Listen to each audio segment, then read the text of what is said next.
चलिए, so previous session में मैंने आप लोगों को मार्केट के बारे में कुछ बेसिक्स बताने की कोशिश किया था, राइट। एंड होप कि धीरे धीरे अब आप लोगों को मार्केट की एक बेसिक अंडरस्टैंडिंग क्या होते हुए चल रही है, डेवलप्ड होते हुए चल रही है। नाउ अब मैं आप लोगों के साथ डिस्कस करने वाला हूँ कि क्यों आपको मार्केट में इन्वेस्ट करना चाहिए। अच्छा, और मार्केट के पहले मैं आपको ये बता दूं कि क्यों आपके लिए इन्वेस्टमेंट जरूरी है। क्योंकि ये स्टॉक मार्केट के साथ साथ ये फाइनेंशियल लिटरेसी भी है, मतलब आपको एक बोलते हैं ना फाइनेंस का ज्ञान होना चाहिए। So the need to investment, आपको इन्वेस्टमेंट की जरूरत क्यों है? खाओ पियो मौज करो, बचा के कहाँ जाना है ना। बट स्टिल हर कोई इन्वेस्टमेंट्स, पैसा इंक्रीज, इसके ऊपर क्यों फोकस कर रहा है? तो उसका बड़ा कारण ये है कि हम मार्केट के इन्फ्लेशन को बीट नहीं कर पा रहे हैं। ठीक है ना, माना कि खा पी के उड़ा दो पैसे, चलेगा। लेकिन अगर मैं आज अगर एक एग्जाम्पल के लिए 100 रुपीज कमा रहा हूं, मैंने ये पैसे को इन्वेस्ट नहीं किया है, और आज मेरा जो एक्सपेंसेस है, एक एग्जाम्पल के लिए मेरी कमाई 100 रुपए की हो रही है और मुझे खर्चे भी 100 रुपए के हो रहे हैं, ले दे के कुछ नहीं बचा मेरे पास, राइट। अच्छा, आज से 1 महीने बाद या चलो 1 साल बाद भी मैं 100 रुपए ही कमा रहा हूँ, और अभी भी मेरा इंटेंशन ऐसा है कि कुछ खर्चा नहीं करना है। लेकिन इन 1 साल में इन्फ्लेशन रेट एक एग्जाम्पल के लिए 7% से बढ़ गया, तो अब मुझे खर्चा होगा 107 रुपए का। मेरी कमाई तो बढ़ी नहीं, लेकिन खर्चा तो बढ़ गया ना। खर्चा तो रुक नहीं रहा है, क्योंकि एवरी ईयर क्या हो रहा है? इन्फ्लेशन। तो मुझे सबसे पहली जो जंग है इन्वेस्टमेंट करने की, वो है कि मुझे इन्फ्लेशन को बीट करना है। अरे कमाई ऊपर की बाद में सोचेंगे, पहले इन्फ्लेशन को तो बीट कर दे, पहले कॉस्ट टू कॉस्ट को तो रिकवर कर ले। तो मार्केट के अंदर हमने इन्वेस्टमेंट इसलिए करना चाहिए ताकि हम किसको बीट कर सके? इन्फ्लेशन को बीट कर सके। मैं सेविंग अकाउंट में इन्वेस्टमेंट करना कभी रिकमेंड नहीं करता। हाँ, अगर आपको बहुत शॉर्ट टर्म में कैश की जरूरत पड़ती है तो सेविंग में पैसा रखो, अदरवाइज मेरी रिकमेंडेशन कभी सेविंग अकाउंट में पैसा भर भर के रखने की नहीं रहेंगे। उसका बड़ा कारण, अगर आप फाइनेंस को अगर धीरे धीरे समझना शुरू कर रहे हो तो आप समझ सकते हो कि सेविंग बैंक पे आपको 3.5-4% का रिटर्न मिलता है। चलिए, तो देखो सेविंग में इसलिए रिकमेंडेड नहीं होता इन्वेस्टमेंट करना, क्योंकि 3.5% 4% का रिटर्न दे रहा है, और महंगाई ही आपकी 7% से बढ़ रही है। अगर आपने सेविंग में ये 100 रुपए को रख भी दिया तो 1 साल बाद ये कितना होगा? 103 रुपए या फिर 104 रुपए। बट स्टिल आपके जेब में 3-4 रुपए का आपको चोट तो पहुंच ही गया ना। किसकी वजह से? इन्फ्लेशन की वजह से। तो सेविंग बैंक अकाउंट में पैसे रखना भी लॉस का सौदा है, राइट। तो इसलिए कोशिश करो सेविंग अकाउंट में कम से कम पैसा रखो और इन्वेस्टमेंट पर ज़्यादा फोकस करो, राइट। तो इस पर्टिकुलर सेशन में मैं आप लोगों को different different kinds of investments के बारे में बताने वाला हूँ, जो कि हम लोगों ने अपने वेरी फर्स्ट सेशन के अंदर भी बात किया हुआ है, राइट। तो जब भी हम बात करेंगे हमारे इन्वेस्टमेंट्स को लेकर, राइट, तो किस तरीके से हम लोगों ने इन्वेस्टमेंट करना है, तो आपके पास एक पूरा ओवरव्यू होना चाहिए। आप आज किस एज में खड़े हो, राइट। इन्वेस्टमेंट प्लानिंग के लिए आपको अपने करंट एज से लेकर, तो आपको एक बोलते हैं ना पैरामीटर डिसाइड करना पड़ेगा, और उसका आपको प्री प्लान करना पड़ेगा कि कौन से टाइम फ्रेम पर आपने अपना क्या किस तरीके से रेडी कर लेना है। ये सारा आपका प्री प्लान होना चाहिए, तो आप लोगों का कहीं ना कहीं इन्वेस्टमेंट सार्थक रहेगा, राइट। तो ये जस्ट एक कैलकुलेशन है, मैं अभी कैलकुलेशन पार्ट पे भी आपको नहीं ले जा रहा हूँ। मैं आपको ये बताने की कोशिश करता हूँ कि कहाँ कहाँ हम इन्वेस्ट कर सकते हैं, how many different kind of assets where we are invested are money, right, for better return. Saving के से तो बेटर ही मिलेगा, इस बात का मेरे साइड से अश्योरेंस और गारंटी है। सेविंग अकाउंट से तो बेटर ही रिटर्न मिलेगा, राइट। चलिए, सो हम कहाँ कहाँ इन्वेस्टमेंट कर सकते हैं। स्टॉक मार्केट तो भाई एक बड़ा प्लेटफॉर्म है ही है, जिसके ऊपर तो हमारी पूरी इन डिटेल चर्चा होनी ही होनी है। बट उसके अलावा और कहाँ? तो देखो, कुछ हमारे पास इन्वेस्टमेंट के सोर्स है जिसको हम बोलते हैं फिक्स्ड इनकम इंस्ट्रूमेंट, जिसके अंदर आते हैं मनी मार्केट्स।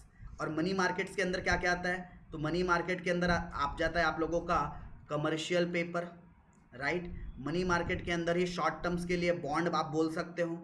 इसके अंदर आप बोल सकते हो आपके फिक्स्ड डिपॉजिट्स, राइट। इसके अंदर आप बोल सकते हो लेटर ऑफ क्रेडिट। ये सब आपके क्या हो गए? फाइनेंशियल इंस्ट्रूमेंट हो गए, जो आपको फिक्स्ड इनकम का सोर्स क्या करती है? जनरेट करके देती है। इनके ऊपर आपको फिक्स्ड रेट ऑफ रिटर्न मिलता है। इवन तो आप इसमें डिबेंचर को भी आप इंक्लूड कर सकते हो, क्योंकि वो भी एक प्रकार से फिक्स्ड इनकम सोर्स जनरेट करके देता है। राइट लेकिन ऑब्वियस है इनका जो परसेंटेज होता है रिटर्न का वो 6% से लेकर 15% तक वेरी करता है। तो आप बहुत ज़्यादा एक्सपेक्टेशंस लगाकर नहीं बैठ सकते कि मैं आज बॉन्ड खरीद लूँ और मेरा 100% का रिटर्न आ जाए एक साल में।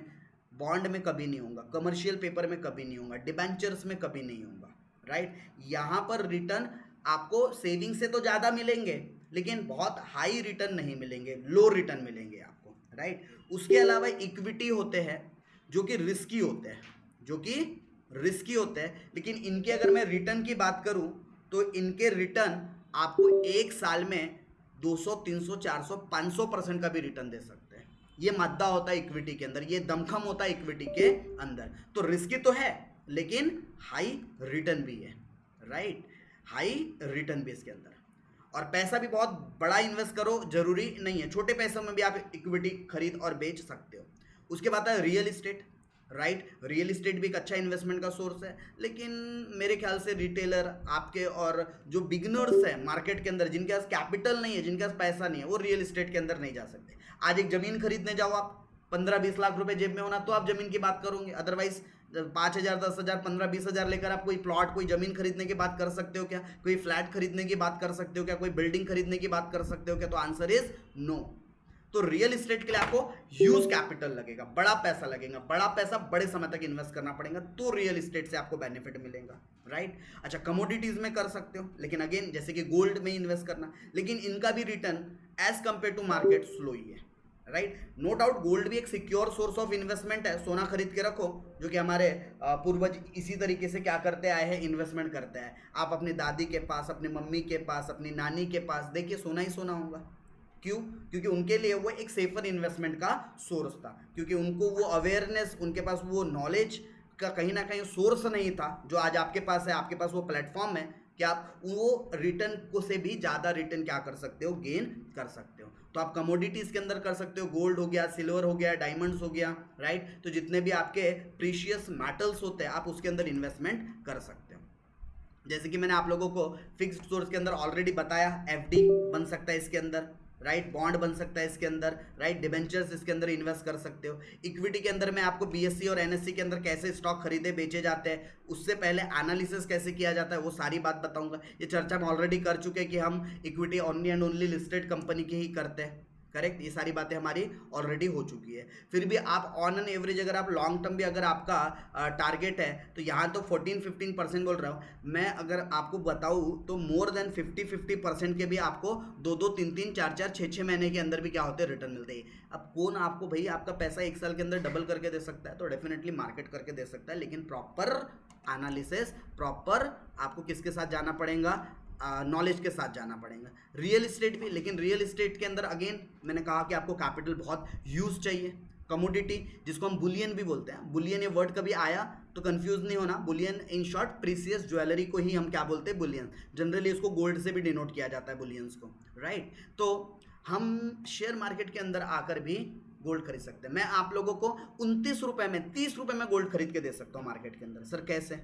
फंड बने उससे रिलेटेड, एक्सचेंज ट्रेडेड फंड जिसको कि हम ईटीएफ बोलते हैं, राइट। 12-12, 13-13, 15-15, 20-20 रुपए के ईटीएफ्स मिलते हैं, राइट। आप वहाँ इन्वेस्ट कर सकते हो कमोडिटी में अगर करना ही है आपको तो, ठीक है। तो ये भी एक प्रकार के इक्विटीज ही होते हैं। क्या होते हैं ईटीएफ्स, हम लेटर ऑन इसके ऊपर भी चर्चा करेंगे।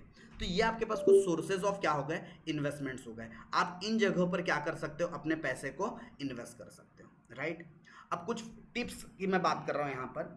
इन्वेस्टमेंट तो करना सभी का दिमाग का एक माइंडसेट है कि भाई पैसे कमाएंगे, इन्वेस्ट करेंगे, लेकिन इन्वेस्टमेंट करने से पहले, इन्वेस्टमेंट करने से पहले आपको कुछ चीज़ों को सोचना चाहिए, कुछ चीज़ों पर विचार करना चाहिए, और तब जाकर आपने इन्वेस्टमेंट करना चाहिए। तो वो कौन कौन सी चीज़ें हैं, आप चाहो तो राइट डाउन कर सकते हो। सबसे पहला तो आपको ये देखना है रिस्क फैक्टर, राइट। सबसे पहला आपको काम क्या करना है, रिस्क फैक्टर। अगर आप मार्केट में बहुत ज़्यादा बिगनर है, आपको नहीं पता, और आप अगर रिस्क टेकर नहीं है, तो आप ऐसे इन्वेस्टमेंट सोर्स के साथ जाओ जहाँ पे रिस्क क्या हो, मिटिगेट हो, कम से कम हो, मिनिमाइजेशन हो रिस्क का, आपने वहाँ जाना है। दूसरा चीज़, आपने ऐसे जगह देखना जहाँ से आपको एक हैंडसम रिटर्न मिल सके।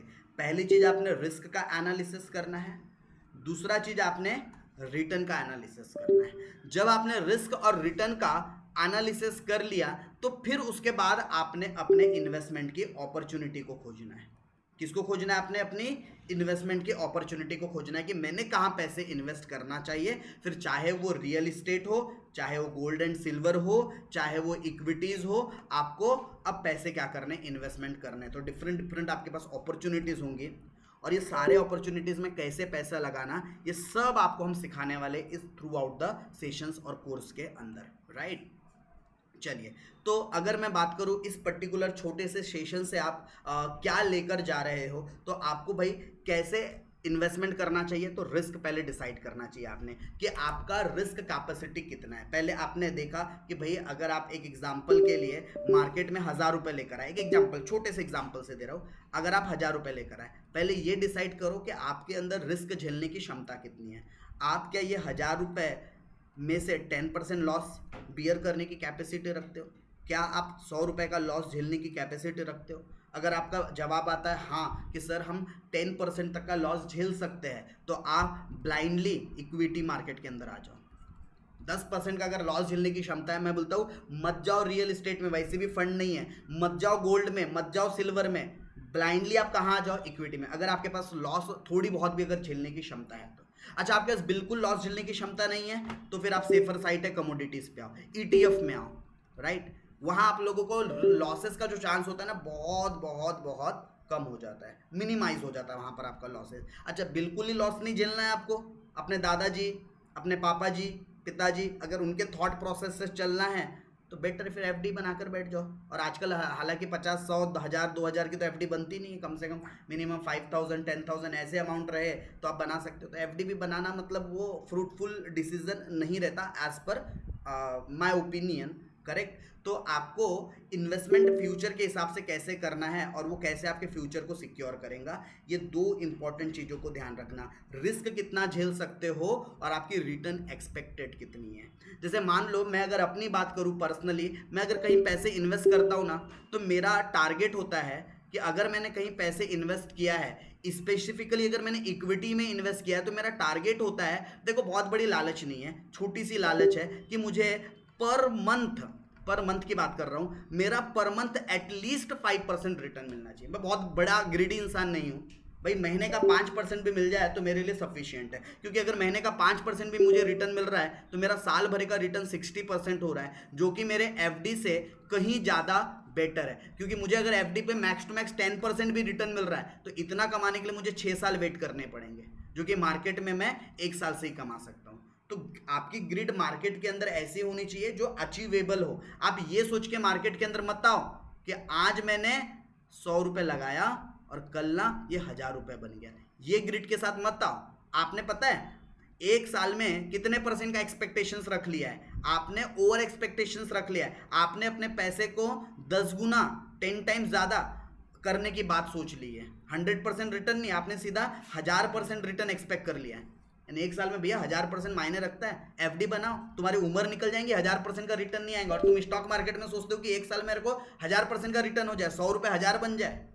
तो देखो, हर चीज़ को लॉजिकली सोचना होता है, फाइनेंस को लॉजिकली सोचना होता है। हवे में बात करके या हवे में तीर चलाकर आपको मार्केट में काम नहीं करना है, ओवर एक्सपेक्टेड होकर मार्केट में कभी काम नहीं करना है, राइट। तो आपका मैं माइंडसेट स्ट्रॉन्ग करने की कोशिश कर रहा हूँ इस इन्वेस्टमेंट टॉपिक के साथ, करेक्ट। चलिए, तो आप लोगों को मार्केट के अंदर ये जो हम लोगों ने भी डिस्कशन किया, बड़ा ही सेंसिटिविटी से आपको क्या करना होगा, डिसीजन लेना होगा, ताकि आप एक्स्ट्रा रिटर्न, एक्स्ट्रा रेवेन्यू, बहुत ज़्यादा लॉस बियर किए बिना क्या कर सकते हो, अचीव कर सकते हो, राइट। तो हमें कहाँ कहाँ इन्वेस्ट करना चाहिए, तो ऑब्वियस है हमारे पास डिफरेंट सोर्स है, without risk, with risk, high return, low return, right. Different kinds of हमारे पास क्या है, इन्वेस्टमेंट करने के सोर्सेज है। अभी डिपेंड करेगा हमारे पास फंड कैसे अरेंज होता है, उसके हिसाब से हम हमारा इन्वेस्टमेंट प्लान कर सकते हैं।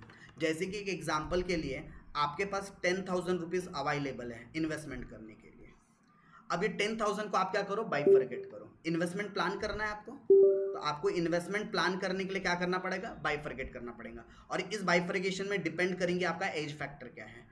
और मैं प्रिज्यूम्ड करके चलता हूँ कि जो 20 से 30 साल के एज के ग्रुप वाले लोग हैं, जो 20 to 30 के बीच में आते हैं, उन्होंने अपने सेविंग्स का या जो उनको पैसा इन्वेस्ट करना है, उसका मेजर पैसा उन्होंने कहाँ डालना चाहिए, स्टॉक मतलब कि इक्विटीज़ के अंदर डालना चाहिए, अराउंड 75%, जिनकी एज 20 से 30 के अंदर आती है। और बाकी हाँ 25% अपने सेफर साइड के लिए रख सकते हो, ताकि इमरजेंसी में कभी फंड की ज़रूरत पड़े तो आप इस इमरजेंसी फंड से क्या कर सको, विड्रॉ कर सको। तो इस तरीके से आप लोगों का कुछ इन्वेस्टमेंट प्लान होना चाहिए। तो इस सेशन में मैंने आपके साथ किस चीज़ के ऊपर डिस्कशन कर रखा है, मैंने आपके साथ बात कर रखी है इन्वेस्टमेंट प्लानिंग को लेकर, कि हम मार्केट के अंदर इन्वेस्टमेंट करेंगे, ब्लाइंडली इन्वेस्टमेंट नहीं करेंगे, सोच समझ के अपनी समझ बूझ से अपने दिमाग का इस्तेमाल करेंगे, राइट। अच्छा, एक और आप लोगों को इन्वेस्टमेंट से रिलेटेड हिदायत मतलब कि नसीहत या फिर बोलो सजेशन देना चाहता हूँ कि कोई भी मार्केट के अंदर जब इन्वेस्टमेंट करते हैं ना हम,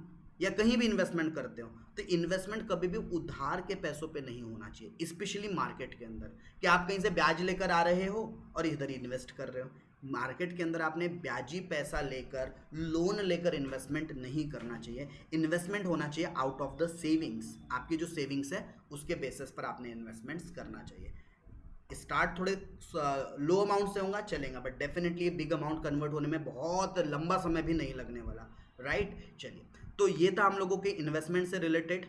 नेक्स्ट सेशन में, नेक्स्ट क्लास में हम लोग मार्केट के रेगुलेटर्स के बारे में बात करने वाले हैं, राइट, कि मार्केट कैसे रेगुलेट होता है और मार्केट को किस तरीके से ऑपरेट किया जाता है, इस चीज़ से रिलेटेड हम लोग बात करेंगे। और फिर ये रेगुलेटर्स को समझने के बाद हम आ जाएंगे आप लोगों के एक प्रॉपर वे, जहां पर हम लोग बात करेंगे आप लोगों के ब्रोकर से रिलेटेड, और आप लोगों के डीमेट अकाउंट के ओपनिंग के बाद हम लोग आप लोगों को आपके जो अलग अलग कंपनियों के जो फंडामेंटली और जो मार्केट का जो फंडामेंटली एनालिसिस करना होता है, देन मैं आप लोगों को एनालिसिस पोर्शन की तरफ लेके चलूँगा। तो बस यहाँ से हम लोग और 2 सेशन करने वाले हैं, जहाँ पर हम लोग थ्योरेटिकल नॉलेज गेन करेंगे, देन उसके बाद हम लोग जो भी काम करेंगे पूरा का पूरा प्रैक्टिकली काम करने वाले हैं। तो इस सेशन को मैं यहीं एंड करता हूँ। नेक्स्ट सेशन में हम लोग बात करने वाले हैं किसके बारे में, रेगुलेटर्स के बारे में, कि मार्केट को कौन रेगुलेट करता है, कैसे रेगुलेट करता है, किस तरीके से मार्केट ऑपरेट होता है, जिसकी मैंने बहुत सारी बातें आप लोगों को ऑलरेडी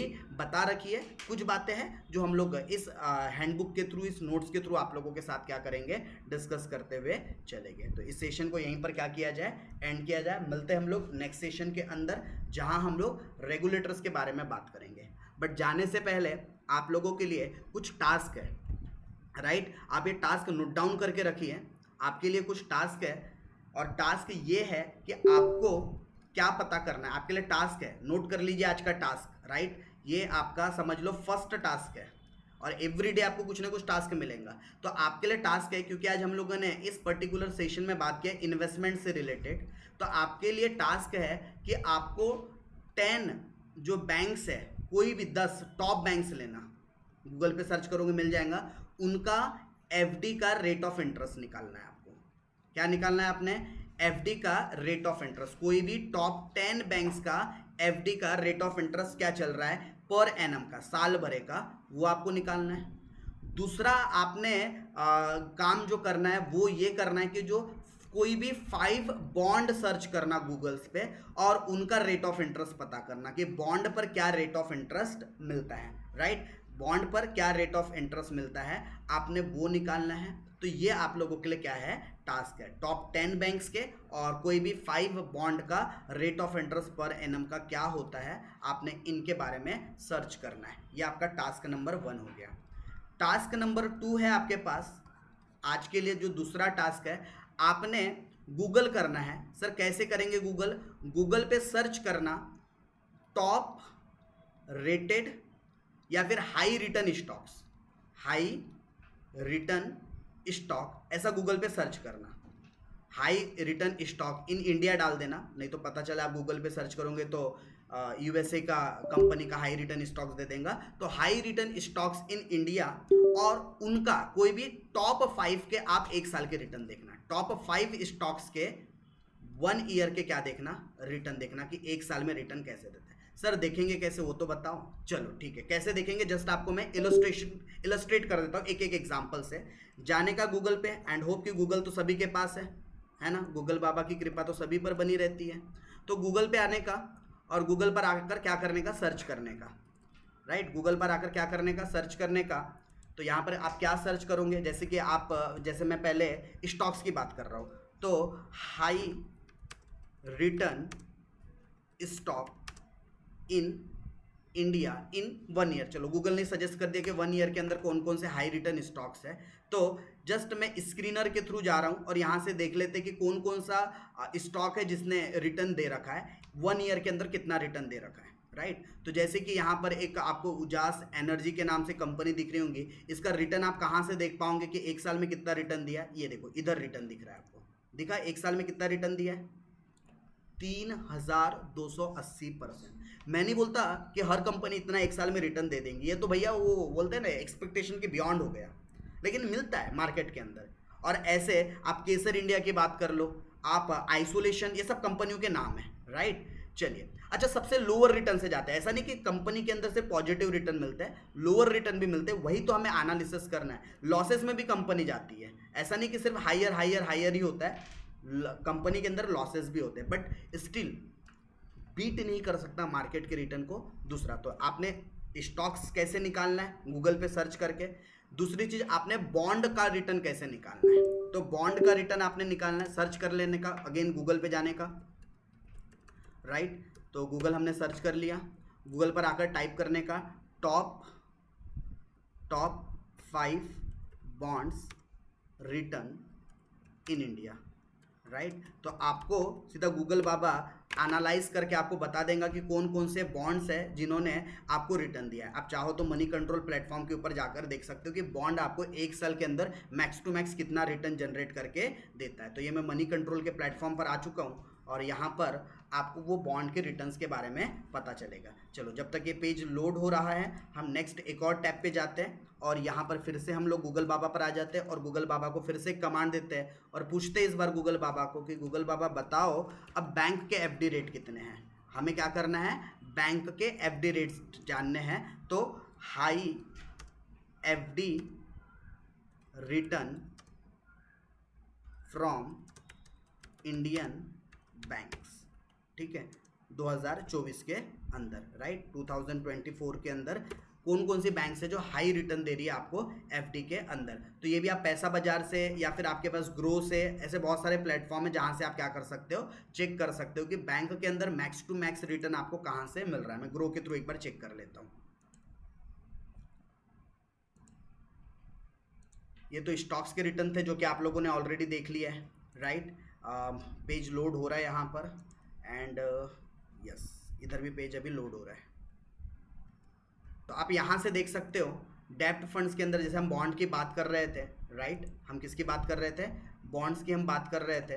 तो बॉन्ड्स के अंदर आप चेक कर सकते हो कि कौन कौन से बॉन्ड्स है जो आपको रिटर्न्स दे रहे हैं। ये सब बॉन्ड्स के नाम है। इन्वेस्को देखो 1 ईयर के अंदर कितना रिटर्न दिया है, 7.1, राइट, 7.62, 7.81, 7 मतलब 7, 8, 9, 10, मैक्स टू मैक्स आपको 10 तक के मिल जाएंगे। उसके ऊपर आपको बहुत रेयरली चांस है कि आपको रिटर्न मिले। चलो बैंक्स के एफडी के रेट देख सकते हो आप, ठीक है। ये बैंक्स के एफडी के रेट हो गए 1 ईयर्स के अप्रॉक्सीमेटली। हाईएस्ट आपको बैंक में कितना रेट ऑफ इंटरेस्ट देखने को मिल रहा है, यहाँ तो मुझे भी 7.0550 एक देखने को मिला है इंडसलैंड बैंक का, राइट। उसके अलावा तो बाकी किसी का नहीं देखने को मिल रहा है ना। 7.5% मैक्स टू मैक्स मुझे बैंक का गूगल बोल रहा है, मैं भी नहीं बोल रहा हूँ। यानी इस डिस्कशन से कंक्लूजन क्या निकल रहा है, अगर आपको हायर रिटर्न चाहिए तो market is a best place, best source. बाकी रिटर्न्स, बाकी इन्वेस्टमेंट सेफर साइड के लिए बेटर है, बट हायर रिटर्न के लिए ऑलवेज मार्केट को क्या मिलेगा, थम्सअप मिलेगा। मार्केट ऑलवेज क्या रहेगा, एज बेनिफिट के साथ ऊपर रहेगा, राइट। तो चलिए, ये तो मैंने आप लोगों को कैसे सर्च करना उस चीज़ से रिलेटेड यहाँ पर बात बताई है। तो ये 2 टास्क आपको करने हैं। एक नोटबुक आपके पास होंगी, उम्मीद करता हूँ उस नोटबुक में आप ये टॉप जो भी हाई रिटर्न वाले बैंक्स होंगे एफडी के, वो एक आप क्रोनोलॉजिकल ऑर्डर में लिखेंगे। सेम बॉन्ड के लिए भी करेंगे और सेम आप उसी तरीके से स्टॉक्स के अंदर भी काम करेंगे, राइट। चलिए, तो इस सेशन को यहीं पर एंड किया जाए एंड ये टास्क हम लोग कल जब सेशंस में मिलेंगे तब हम ये टास्कों को चेक करेंगे, राइट। ऑफलाइन बच्चों के साथ भी, ऑनलाइन लाइव जो कर रहे हैं उनके साथ भी, एज वेल एज जो रिकॉर्डिंग में बच्चे कर रहे हैं आपको भी करना है, राइट। सर अब आप रिकॉर्डिंग में कैसे वेरीफाई करेंगे, तो वहाँ तो मैं वेरीफाई नहीं करूँगा, लेकिन जो नेक्स्ट सेशन में जब हम चर्चा करेंगे तब आपने ईमानदारी से काम करके आना है, अगर सच में आपको मार्केट को समझना और सीखना है तो। इस सेशन को यहीं पर हम क्या करते हैं, एंड करते हैं।